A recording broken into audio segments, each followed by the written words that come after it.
Mario Kart World has only been out for 1 week, and it's already the most technically insane game in the entire franchise. From wall rides to rail grinds to off-road madness, it feels like you can drive on anything. Every day, tons of new world records drop, each one showing off even crazier ways to break the game's routes wide open. And while watching them, one thought kept hitting me. Are these players even driving on the actual track anymore? So I had to find out. Which world record skips the most of the intended track? And are there any that don't drive on it at all?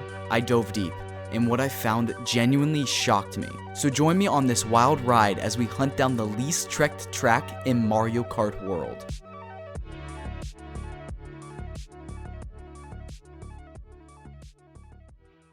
Now I get it. This whole question might sound like a massive waste of time. But hey, so was that 1.5 years you spent with your ex. Oh, that was me. Anyway, nothing's a waste of time when you're a video game nerd like me. And thankfully my friend Katawa felt the same. I asked him to help out and we got to work immediately. First up, the rules. What actually counts as being on the track? And when does a racer officially go off of it? In past Mario games, I'd count gliding, jet skiing through water, or mushrooming through off-road as off-track. But Mario Kart World is a whole different beast. Now we've got rail rides, wall rides, and all kinds of different ways to avoid driving like a normal human. So here's how we defined it. Anytime a racer wasn't on a road or path using their standard kart loadout, that means all 4 wheels, we considered them off-track. To measure their off-trackness, we took the total time spent off-track and divided it by the full time of the world record run, giving us a percentage of how much of the track was skipped. Some tracks performed pathetically. Others, their numbers were so good that they made me question why Nintendo even bothered designing a main road in the first place. So let's start with the Underachievers, the ones that clung to the track like it was their little comfort blanket. Let's call them, what's a good name for something pathetic? Eskyyt's fan club? No, that doesn't quite roll off the tongue. How about the 10%ers? These tracks all had roughly 10% or less of their total time spent off track in their speedruns. And surprise, they also happen to be the ones people find the most boring. My beloved Moo Moo Meadows has been a disappointment so far, only managing a 10% track skip rate. Just a bit further down our boring leaderboard, we've got Peach Stadium and Koopa Troopa Beach at 8%. Although, to be fair, the time you do spend off track in Koopa Troopa Beach does seem like a great time. You know what they say, 2 seconds in heaven is better than no seconds in heaven. And that statement is probably why I am no longer with my ex. Our runner-up for loserdom, Desert Hills, with a pulse-pounding 6%. And the co-champions of track loyalty, both sitting at a whopping 5%, are Choco Mountain and Toad's Factory. Congrats, guys. Honestly, that level of dedication to being lame is almost as impressive as the tracks at the top of our list. But not. I mean, you could probably port these bad boys backwards 35 years to the SNES and they'd probably still work the same. Now yeah, sure, I know this might sound a little unfair because some of these tracks do have shortcuts that make them more exciting. But here's the thing, they're not fast. So in the world of world records, they're a snooze fest. Escaping the realm of embarrassment, now we take a big leap in off-track time as we enter the lower mid-tier. Tracks that clock in between 20 and 30% off-track usage. Now, let me be clear, this video isn't a judgment of track quality.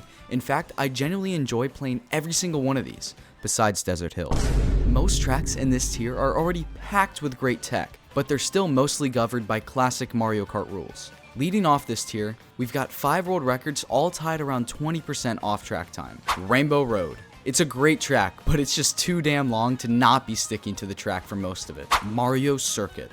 A great throwback that shows how Super Mario Kart tracks should be done. Cough cough, Koopa Troopa Beach. With a bunch of fun off-road cuts using charge jumps. Boo Cinema. Kinda a snoozer. Until the sick ending kinda saves it. Faraway Oasis. A pleasant surprise. This one would have ranked higher if the water section actually made the player jet ski. Quick side note before we go any further, even if the player is in water, if their standard kart is still deployed, that section counts as a track. So yeah, go ahead and delete that "actually, you're in water" comment you were about to post.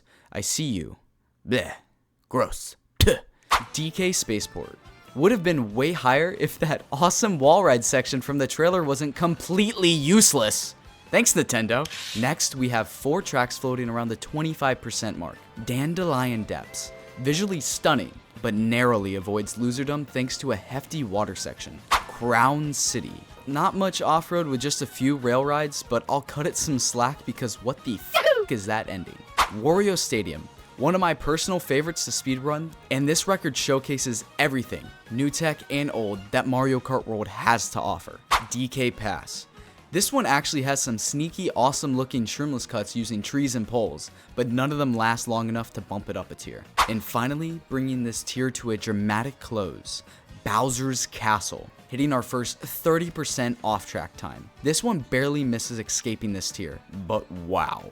It features some of the coolest and hardest shortcuts in the game. Well, maybe there's one track that's cooler, but we'll get to that one later.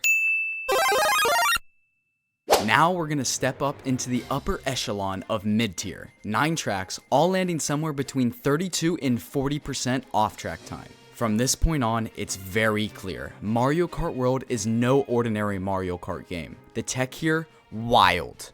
Take that, Trackmania. I'm sorry, I actually really like Virtual. Kicking things off, Dry Bones Burnout.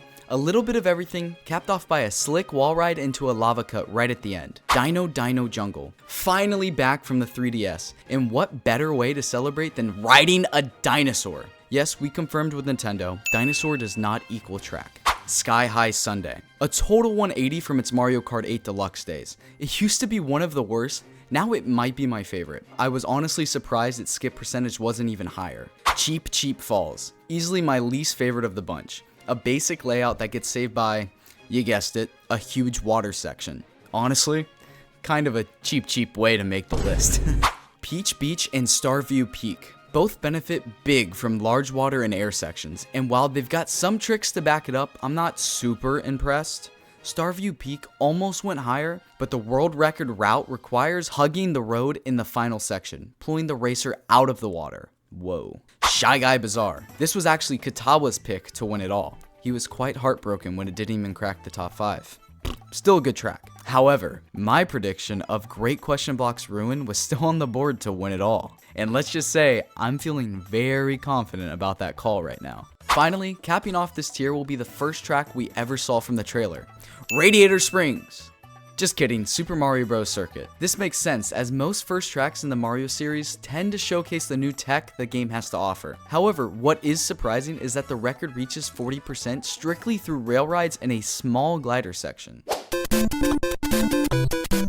Only 6 tracks remain. We've reached the top tier tech monsters, and that name is no exaggeration. Each of these tracks breaks the 50% mark for off-track time, an absolutely wild achievement.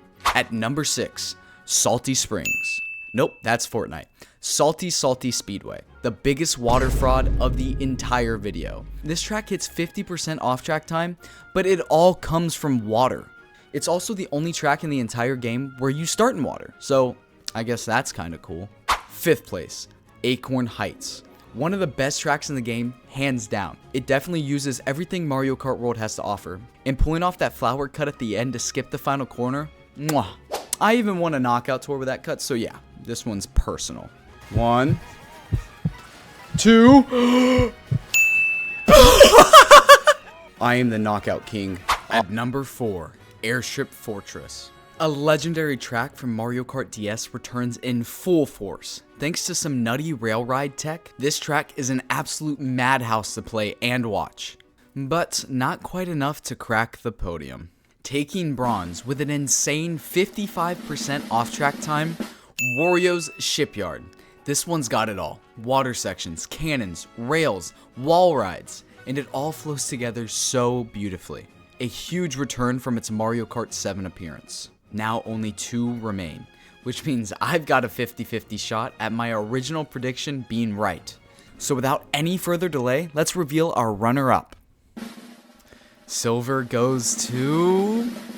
Great Question Block Runes. Damn it, I was wrong. But hey, 60% off-track time is nothing to cry about. Between the airtime, off-road tech, and general chaos, this run is an absolute masterclass in skipping what's intended. And now, the moment we've all been waiting for. the track that represents what Mario Kart World is all about. The only world record to clock in with over 2/3 of its run off track, with an unofficially official calculated 70%.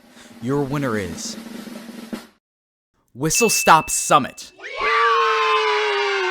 You want to know what makes this victory even cooler? No water, no air sections, just pure rail rides and wall tack. In fact, upon testing, this track is almost 100% completable off track, with only the very beginning forcing you onto the road. So if anyone finds a way around that, let me know. That's gonna do it for this wild little Mario Kart experiment. If you made it all the way to the end, thank you so much. And please consider liking, subscribing, and dropping a comment with any other useless but totally necessary investigations you'd like to see me tackle in this beautiful, chaotic game. With that said, until next time, bye-bye.